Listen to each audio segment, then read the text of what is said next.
Welcome to Vibrant. నేను మీ Shivani. Kamal Haasan Vikram cinema నుంచి form లోకి వచ్చారు.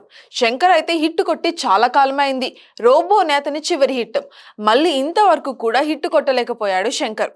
ఇక శంకర్ మీద చాలా ఆరోపణలు కూడా ఉన్నాయి. ట్రెండ్కి తగ్గట్టుగా అస్సలు సినిమాలు తీయలేకపోతున్నాడు అని అవుట్ డేటెడ్ అన్న విమర్శలు కూడా ఎదుర్కొంటున్నారు శంకర్.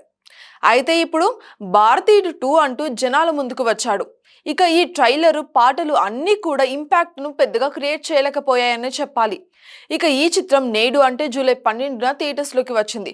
ఫస్ట్ హాఫ్ బిలో యావరేజ్గా ఉందని, ఈ తరానికి తగ్గట్టుగా అనిపించలేదని, అవుట్ డేటెడ్ లాగా అనిపించిందని అంటున్నారు అందరూ.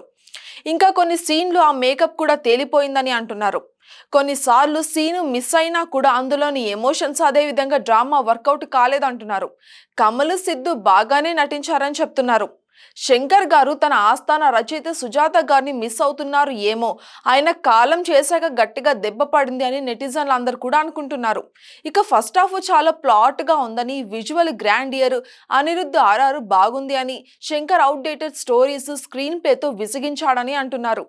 ఇక భారతీయుడు 2 డిజాస్టర్ అని, impactless, drag, boring, outdated, cringe movie అని కూడా అంటున్నారు. సిద్ధార్థ్, కమల్ హాసన్లకు తక్కువ స్క్రీన్ టైం కూడా దొరికిందట. శంకర్ అవుట్ డేటెడ్ అని చెప్తున్నారు. మూవీ ఎత్తుకోవడం బాగానే ఉంది, కానీ ముందుకు సాగిపోతున్న కొద్దీ ఏం జరుగుతుందో ఊహించుకునేలానే ఉంది. ఊహగందేలానే సాగుతూ బోరింగ్ అనిపిస్తుందట. నో గ్రిప్పింగ్, నో ఎగ్జైట్మెంట్ అని కూడా చెప్తున్నారు. ఫస్ట్ హాఫ్ అలా ఉందంటే సెకండ్ హాఫ్ ఎంతో బాగుంటాల్సి ఉంటుందని కూడా అంటున్నారు. ఇక కమల్ హాసన్ నటన పీక్స్ లో ఉందని, అయితే శంకర్ తన మార్క్ మిస్ అయిందని, సిద్ధార్థ్, రకుల్ నటన కూడా చాలా బాగుంది అని, ఇంటర్వెల్ అదే విధంగా క్లైమాక్స్ ట్విస్ట్లు బాగున్నాయని కూడా మరికొంతమంది అంటున్నారు. ఎట్టకేలకు శంకర్ హిట్ కొట్టాడని కొందరు అంటుంటే, అబ్బే సినిమా అంతా బాలేదు అంటూ మిక్స్డ్ టాక్లు అయితే ఇస్తున్నారు. శంకర్ తీసిన వర్స్ట్ సినిమా ఇదే అవుతుంది అని, 3.5 గంటల పాటు టైం వేస్ట్ చేసుకున్నాము అంటూ తిడుతున్నారు మరికొంతమంది. మరి నిజంగానే భారతీయుడు 2కి ఇలాంటి టాక్ ఉందా?